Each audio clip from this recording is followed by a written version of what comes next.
Welcome everybody to this new lecture of our paper Electronic Communication System. Today we will continue our discussion over phase modulation, and in today's topic we will discuss about the bandwidth of phase modulated wave and also a method of production of FM wave by phase modulated wave. जैसा कि आपके साथ हम discuss कर ही रहे थे कि जो ये फेज मॉड्यूलेशन का प्रोसेस है ये अप्रोक्सीमेटली या आप कई बार हम इस बात को यहाँ लेक्चर्स में दोहरा चुके हैं कि जो फेज मॉड्यूलेटेड मेथड है वो एक्चुअली एक स्पेशल टाइप है ऑफ फ्रीक्वेंसी मॉड्यूलेशन। अब बैंडविड्थ में भी इस बात को चेक करेंगे कि जो बैंडविड्थ है फेज मॉड्यूलेटेड वेव की वो भी अप्रोक्सीमेटली मैच करती है to the bandwidth of frequency modulated wave and absolutely different from amplitude modulated wave. Okay, तो हम पहले बैंडविड्थ के बारे में बात करते हैं और कुछ जो पिछले कॉन्सेप्ट हमने यहाँ स्टडी किए हैं उनको भी हम यहाँ अप्लाई करने की कोशिश करेंगे और फिर देखेंगे कि जो फाइनली जो बैंडविड्थ है वो किस तरह से हमारे पास फेज मॉड्यूलेटेड वेव की आती है और एक प्रोडक्शन सीखेंगे कि चूँकि बार बार हम इस बात को कह रहे हैं कि जो फेज मॉड्यूलेशन मेथड है is a special type of frequency modulation method, तो एक रिलेशन हम सीधे पहुंचेंगे कि प्रोडक्शन कैसे किया जा सकता है फ्रीक्वेंसी मॉड्यूलेटेड वेव का by the phase modulated wave. उसके बारे में हम थोड़ा सा बाद में डिस्कस करेंगे, but today's first topic is bandwidth of phase modulated wave.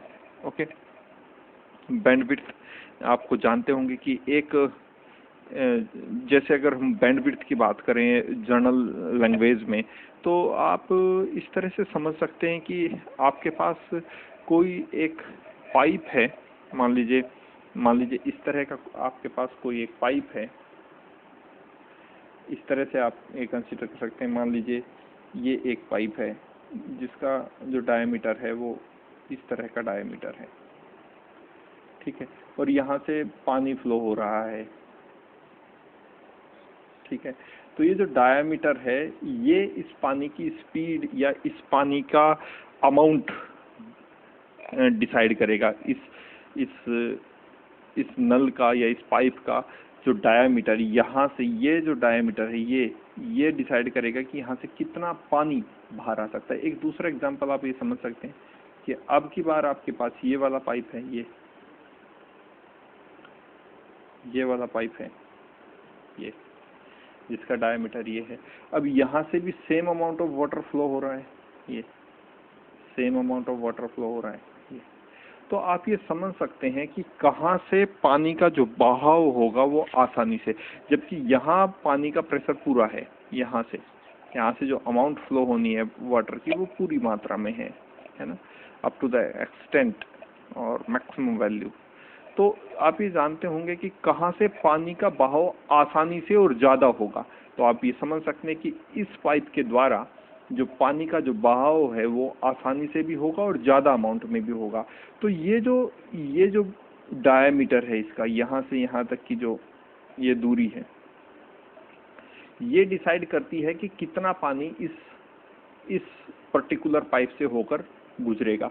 यही कुछ एक जो मेथड है या कंसेप्ट है ये मैच करता है बैंडविड्थ को। अब यहाँ से आप ये समझ सकते हैं ये तो पानी है, यहाँ से ये बहुत सारी फ्रीक्वेंसीज हैं जो यहाँ से पास हो रही हैं और ये है इन फ्रीक्वेंसी की बैंडविड्थ यानी डायमीटर ऑफ दिस पाइप। अगर ये डायमीटर चौड़ा यानी कि बैंडविड्थ चौड़ी है तो आसानी से फ्रीक्वेंसी यहाँ से पास आउट हो जाएंगी, और यहाँ से अगर पाइप छोटा है, डायमीटर इसका छोटा है यहाँ से, तो इन फ्रीक्वेंसी को पास होने में या इस पानी को पास होने में थोड़ी दिक्कत महसूस होगी। अगर मोबाइल डाटा के बारे में हम इस बात को समझें कि बैंडविड्थ क्या होगी, तो आसानी से कम समय में ज़्यादा मोबाइल डाटा जिस तरह से ट्रांसफ़र हो सकता है तो वो एक बड़ी बैंडविड्थ उसके लिए चाहिए। तो हमें अच्छे ट्रांसमिशन के लिए एक बड़ी बैंडविड्थ की ज़रूरत होती है, ठीक है। जितनी ज़्यादा बड़ी बैंडविड्थ होगी उतना अच्छा डाटा हम ट्रांसफ़र कर सकते हैं। मोबाइल टेलीकम्युनिकेशन की बात करें तो जितना ज़्यादा डाटा जितने कम समय में हम ट्रांसफ़र कर सकें उतना हमारे लिए बेहतर है। तो बैंडविड्थ इस मायने में ज़्यादा इम्पोर्टेंट है। ये फिजिकल सिग्निफिकेंस आप इस तरह से समझ सकते हैं बैंडविड्थ का। ओके, तो हमने बैंडविड्थ जो स्टडी की है वो फ्रीक्वेंसी मॉड्यूलेटेड वेव की भी बैंडविड्थ स्टडी की है, और जो हमारे पास फेज मॉड्यूलेटेड वेव है उसकी बैंडविड्थ को स्टडी करने का हम अभी प्रयास कर रहे हैं। ओके, सो यहाँ देखिए bandwidth of phase modulated wave, because phase modulated wave is a special type of frequency modulated wave, so the bandwidth is also matching with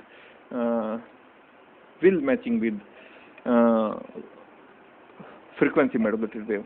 Okay, it become obvious that delta phi determines the characteristic of phase modulated wave in the same way as MF determines the characteristics of frequency modulated wave, यानी जो delta five है deviation from the phase है, वो phase modulated wave की characteristic को उसी वे में discuss करता है या क्लैरिफाई करता है जिस वे में जो एमएफ है, मॉड्यूलेशन फ्रीक्वेंसी मॉड्यूलेशन इंडेक्स है, वो डिटरमाइन करता है the characteristics of frequency modulated wave. Okay,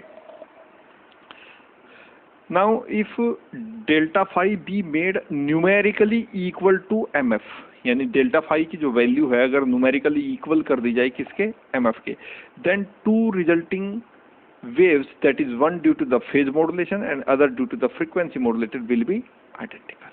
अगर हम न्यूमेरिकली इक्वल कर दें डेल्टा फाई को किसके, एमएफ के, क्योंकि डेल्टा फाई वही रोल प्ले करता है फेज मॉड्यूलेशन में जो एमएफ रोल प्ले करता है फ्रीक्वेंसी मॉड्यूलेशन में। तो अगर न्यूमेरिकली एमएफ की वैल्यू न्यूमेरिकली डेल्टा फाई के इक्वल कर दी जाए तो जो रिजल्टेंट वेव होगी, one is phase modulated wave and other is frequency modulated wave, will be identical और same. Okay, now since delta phi plays the same role as FM in the phase modulated wave, the expression for bandwidth of phase modulated wave can be written in this form: bandwidth over 2 delta phi n over delta phi. From where this relation comes out? This relation comes out from the topic of frequency modulation. This one. This. Look at here. This. Bandwidth of frequency modulated wave is equals to bandwidth over 2 delta phi n over mf. Look at here, n over mf, where bw stands for bandwidth, 2 is a constant quantity, delta phi is the frequency deviation, n is the number of significant sidebands, and mf is the frequency modulation index. Okay, so this and this result comes from the Carson's rule. Okay, Carson's rules in frequency band. तो अगर हम कह रहे हैं कि अगर हम numerically equal कर दें एमएफ को किससे, डेल्टा फाई से, तो जो रिजल्टेंट वेव होगी एक फेज मॉड्यूलेटेड वेव और दूसरी फ्रीक्वेंसी मॉड्यूलेटेड वेव, वो दोनों आइडेंटिकल हो गई।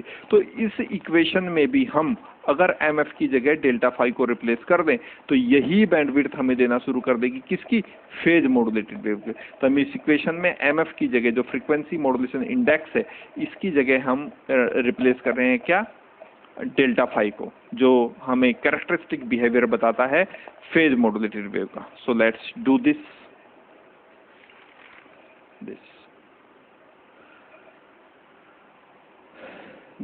The bandwidth over 2 delta phi is n over delta phi.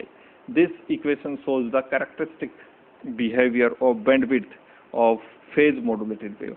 If frequency FM, what is FM? FM is the frequency of modulating signal. You can say it frequency of modulating signal or signal frequency. If frequency FM is applied,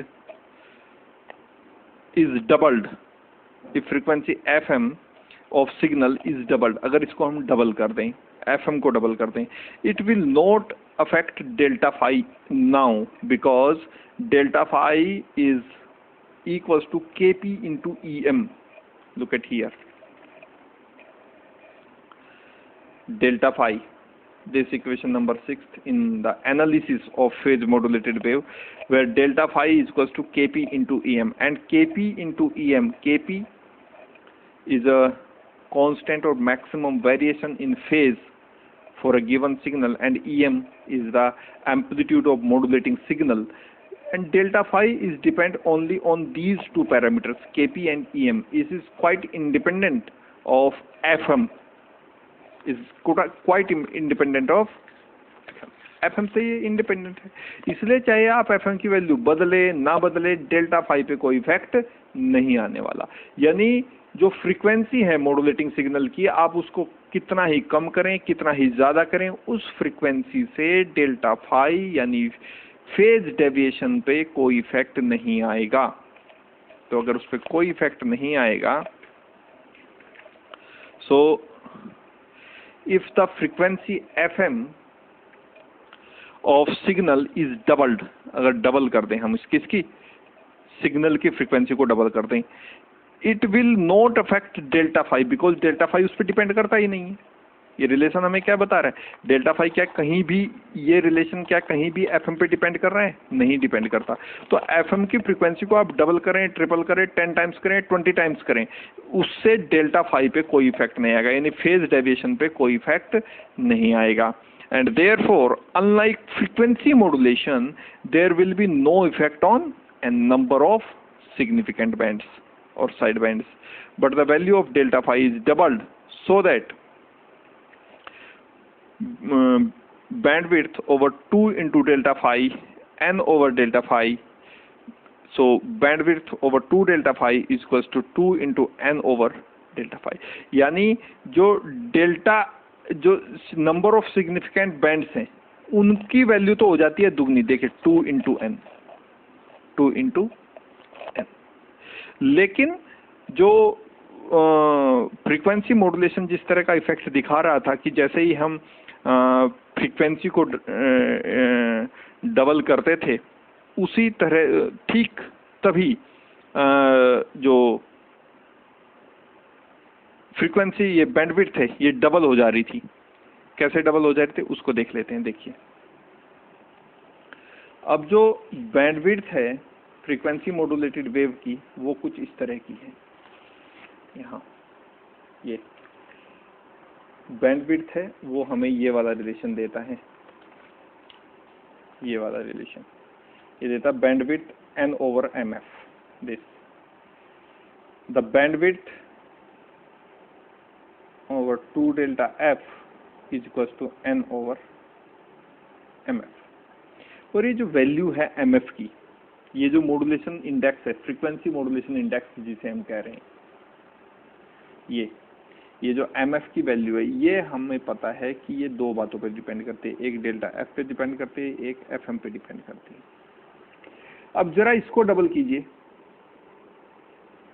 fm को ही तो double कर रहे थे हम, तो अगर fm को double करेंगे इसका मतलब ये होगा 2fm किया, यानी अगर इस वैल्यू को हमें कांस्टेंट रखना है तो delta phi over fm is equal to 2 into mf, और इसको यहाँ रखिए तो bandwidth over 2 delta phi is equal to n over 2 mf, 2 से मल्टीप्लाई यहाँ कीजिए, 2 into bandwidth over 2 delta phi n over mf, ये हो गया।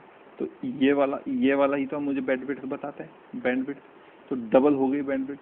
तो यानी जैसे ही हम सिग्नल की फ्रीक्वेंसी को डबल कर रहे हैं वैसे ही बैंडविड्थ क्या हो जा रही है, डबल हो जा रही है। इन the case of frequency modulation, this is not in the case of phase modulation, this is in the case of frequency modulation. जैसे ही हम मॉड्यूलेटिंग सिग्नल की फ्रीक्वेंसी को डबल करते हैं तो रिजल्ट हमें क्या मिलता है कि बैंडविड्थ भी डबल हो जाती है। लेकिन फेज मॉड्यूलेशन के केस में ऐसा नहीं होता, बैंडविड्थ डबल ना होकर ये जो number of significant side bands है, number of significant side bands है, इनकी संख्या डबल हो जाती है। कैसे, देखिए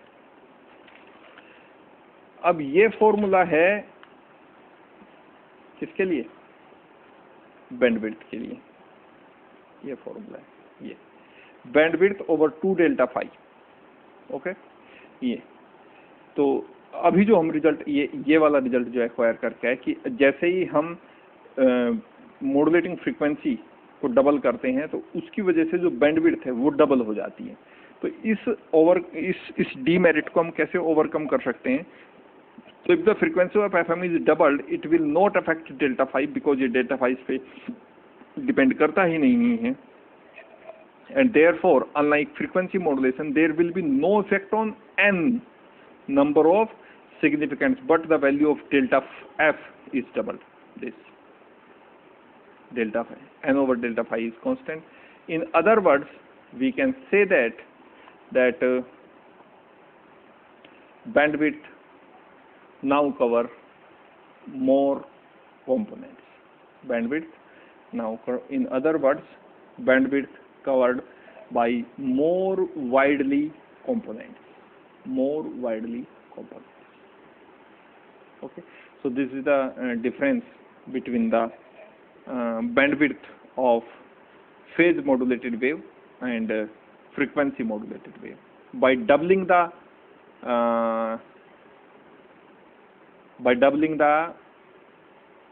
frequency of modulating signal, as in the case of frequency modulation, here is no effect on bandwidth, but it doubles the number of significant sidebands. Okay, this. Now moving to the next one is the production of FM wave by phase modulation.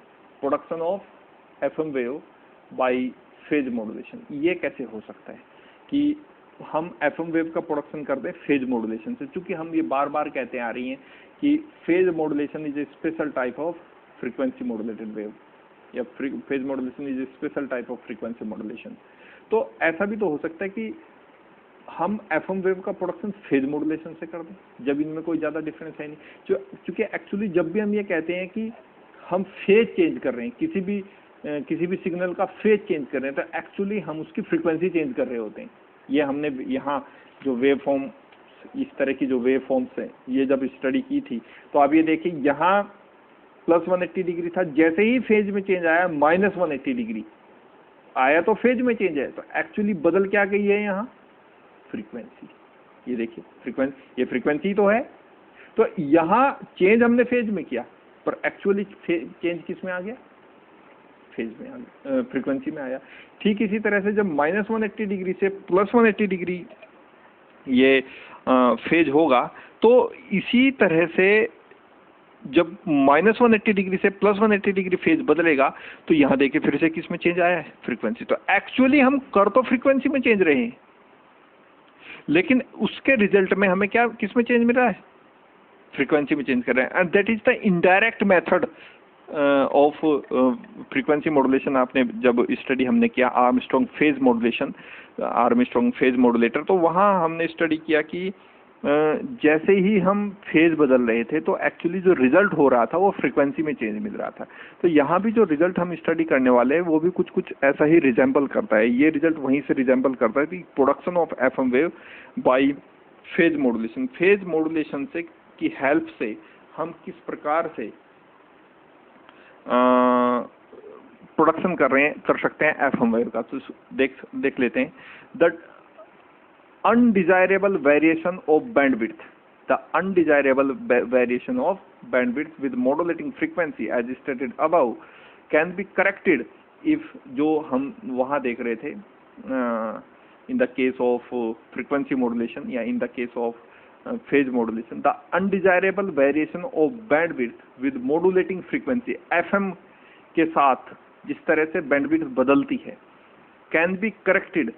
ये जो undesirable variation है bandwidth में, आपने देखा ना FM को, ये देखिए ये वाला केस हमने यहाँ एफएम को डबल किया था। अब एफएम को डबल करने से हमारे के पास क्या होगी? बैंडविड्थ डबल हो गई। तो एक्चुअली इस तरह का जो अनडिजायरेबल वेरिएशन है बैंडविड्थ में विद मॉड्यूलेटिंग फ्रीक्वेंसी एफएम के साथ can be corrected if EM is made very, VARY, VERY, not VERY, it's VARY, very inversely to the modulating signal FM. अगर ईएम एफएम के साथ इनवर्सली वेरी करे तो हम इस सिचुएशन से ओवरकम कर सकते हैं। कैसे कर सकते हैं? For this purpose an integrator circuit can be used. एक इंटीग्रेटर सर्किट को हम यूज कर सकते हैं. If the input of this circuit is EM equals to EM cos omega t which is a modulating signal, then output will be, integrator पे अगर हम इस तरह के इनपुट लगाते हैं तो उसका आउटपुट कैसे आएगा. आउटपुट कैसे आना है, ये अगर इनपुट होगा तो सीधे सीधे जो इंटीग्रेटर इसको इंटीग्रेट कर देगा और जो आउटपुट होगा वो हमें मिल जाएगा. So the output of the integrator is E naught, say the output of the integrator is E naught. Okay, so integrator की जो आउटपुट है उसको हमने E नोट कंसिडर किया. इंटीग्रेटर का जो फॉर्मूला है 1/RC integration of the signal, and signal is this EMT dt. So 1/RC, on putting the value of EMT here, the value of EM is EM cos omega mt put here. So we have integration of EM cos omega mt dt, and because EM is the constant quantity, because it is the amplitude of the modulating signal. It is the amplitude of modulating signal. So EM comes out of the integration. EM comes out from the integration, and EM over, because RC is already a constant quantity. So EM over RC is out of the integration, and we are left with into the integration, that integration of cos omega mt dt. This, and the integration of cos omega t, cos omega mt. So the integration of cos omega mt is sin omega mt over omega m, and E naught, what is the value of output of integrator, is E naught equals to EM by RC, EM by RC into integration of cos omega t dt is sin omega mt over omega m. So the magnitude of the output, because the maximum value of sin theta, any angle in the theta is +1, so the magnitude of the output of integrator is equals to EM over RC into omega. EM, the maximum value of sin theta is +1, and into the denominator RC into omega m. And look at here. Now output of the integrator is inversely proportional to omega m, where, or for the condition for which EM is assumed to be constant. EM is assumed, that is the amplitude of the modulating signal is assumed to be constant, because we study here phase modulation case, or production of phase modulation, and production of frequency modulation wave by the use of phase modulation. So in this case, this is obvious condition that the maximum of peak amplitude of the modulating signal will be constant. Okay, so the output E naught is inversely, very inversely, because R and C is also a constant quantity. EM is assumed to be constant for the modulating signal, or for the application of modulating signal in the case of frequency modulated wave or phase modulated wave. The peak amplitude of the modulating signal should be constant. So the value of the output voltage of an integrator is directly, inversely proportional to the omega m, that is the frequency of the modulating signal. Frequency of the modulating signal. For constant value of EM, the output E naught varies inversely to omega m, as I stated this.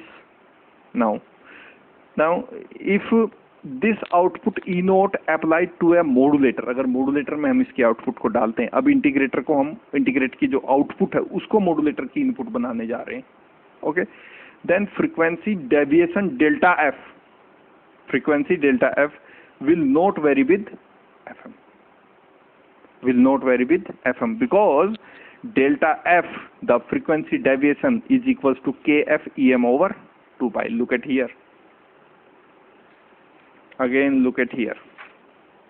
This is the value of delta phi in the analysis of frequency modulation wave. Delta f is equals to kf EM over 2 pi, and it is quite independent of the frequency of modulating signal, that is FM. or you can say it as omega m. So the frequency deviation is equals to kf em over 2 pi, and it is quite independent of fm. So look at here, this. So modulator, if this output E naught is applied to a modulator, then frequency deviation delta f will not vary with fm, क्योंकि fm के साथ वो very करती ही नहीं है. Delta f कहीं से कहीं तक fm के साथ वेरी करती ही नहीं है, क्योंकि ये इस पे डिपेंड करती ही नहीं है. ओके, डेल्टा f हो चाहे डेल्टा फाई हो, दोनों के दोनों जो मॉड्यूलेटिंग फ्रीक्वेंसी है, यहाँ डेल्टा फाई का वेरिएशन देखिए, यहाँ डेल्टा फाई को देखिए, ये डेल्टा फाई की वैल्यू क्या एफएम पे डिपेंड करती है? नहीं करती. और जो इस केस में देखिए, जो डेल्टा एफ की वैल्यू है, क्या वो एफएम पे डिपेंड कर रही है? नहीं. तो चाहे फ्रीक्वेंसी में डेविएशन हो चाहे फेज में डेविएशन हो, वो मॉड्यूलेटिंग फ्रीक्वेंसी से इंडिपेंडेंट है. For this output voltage EM should be replaced by EM RC into FM, this relation. तो EM को हम इस रिलेशन में किससे रिप्लेस कर सकते हैं? EM बटे RC by FM से. Okay, then delta phi is equals to KP EM RC by FM. From where this expression is comes out? This expression is comes out from here. Here delta phi is Kp into EM. So Kp is as it is the value of EM. The value of EM is replaced by EM bate RC into FM. So delta phi is equals to Kp EM bate RC FM. Okay. Now the value of delta phi, delta F. So delta F is equals to Kf EM by 2 pi, or you can say it delta F equals to delta phi into FM, this relation. Okay, now Kp and value of delta phi is Kp EM RC by FM, EM RC by FM, and FM is here, so FM is cancelled with FM. This FM is cancelled with FM and is equals to Kp EM by RC, which signifies that by doubling FM, delta F as well as delta phi will remain unaffected. Consequently, bandwidth will remain constant, which happens in the case of frequency modulation. जो frequency modulation के case में drawback थी वो यहाँ overcome हो जाती है. अभी रिलेशन कहाँ से आया? Delta F equals to delta phi into F M. Actually जो फ्रीक्वेंसी में डेविएशन है ये किस में होता है? डेल्टा एफ, ये रिलेशन आप पढ़ते हैं, ये वाला. कौन सा वाला रिलेशन? ये यानी कि जो एमएफ की वैल्यू है, जो फ्रीक्वेंसी मॉड्यूलेशन इंडेक्स है, उसकी वैल्यू दो बातों पे डिपेंड करती है, डेल्टा एफ पे और एफएम पे. अब चूंकि हम यहाँ पढ़ रहे हैं production of FM bye phase modulation, तो फेज मॉड्यूलेशन के केस में हमने ये पढ़ा था कि हम इसको एमएफ को रिप्लेस कर सकते हैं किससे? डेल्टा फाई को. अगर न्यूमेरिकली इक्वल कर दें इसको तो ये हो जाएगा. So delta F into F M, ये वैल्यू होगी. तो यहाँ से अगर डेल्टा एफ, इसकी वैल्यू आप कैलकुलेट करेंगे तो डेल्टा एफ आ जाएगा मेरे पास delta phi into F M. And look at this relation, delta F equal to delta phi into F M. और यहाँ से डेल्टा फाई की वैल्यू मुझे ये मिली है, सो डेल्टा फाई की वैल्यू मैंने ये रखी, डेल्टा फाई इक्वल टू के F Kp EM RC over FM, Kp EM RC over FM into FM. FM is cancelled with FM and we are left with Kp EM over RC. अब देखिए जो frequency में deviation है, आप उसको double करें, triple करें, कुछ भी करें, उससे जो बैंडविड्थ है उस पे कोई इफेक्ट नहीं आने वाला. देखिए, which signifies that by doubling FM, अगर आपको डबल करना है FM को आप डबल करें, ट्रिपल करें, कुछ भी करें, लेकिन which signifies that by doubling FM, अब FM को आप डबल करें delta F as well as delta five remains unaffected, क्योंकि एफ एम पे डिपेंड नहीं करे, एफ एम तो यहाँ कैंसिल हो गया. Consequently bandwidth will remain constant which happens in the case of frequency modulation. So thus in this process prior to applying modulating voltage to modulator में apply करने के बजाय an integrator employed to vary EM were inversely to FM. A frequency modulated wave is produced by the process of phase modulation. In this way, a frequency modulated wave is produced by the process of phase modulation. तो इस तरह से हम phase modulation से frequency modulation को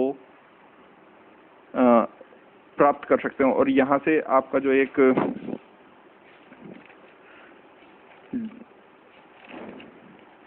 ये इसको आप देखें, इस ब्लॉक डायग्राम मॉड्यूलेटिंग सिग्नल. अब ये डायरेक्ट फेज मॉड्यूलेटर को देखें, हमने इससे पहले क्या अप्लाई किया हुआ है यहाँ, इंटीग्रेटर. इसके बारे में हम पहले स्टडी कर चुके हैं. तो ये इंटीग्रेटर उस काम को कर देगा, जो डेविएशन है बैंडविड्थ में उसको डिक्रीज, उसको ओवरकम कर देगा. इसलिए ये इंटीग्रेटर यहाँ लगाएगा. मॉड्यूलेटिंग सिग्नल से पहले एक इंटीग्रेटर लगाइए. इंटीग्रेटर की आउटपुट जो होगी उसको दीजिए फेज मॉड्यूलेटर में, यहाँ से दीजिए कैरियर का इनपुट, और आपको मिल जाएगा फेज फ्रीक्वेंसी मॉड्यूलेशन या frequency modulated wave. this can be done by this process. Okay, so thank you for now and meet you into the next one. Thank you.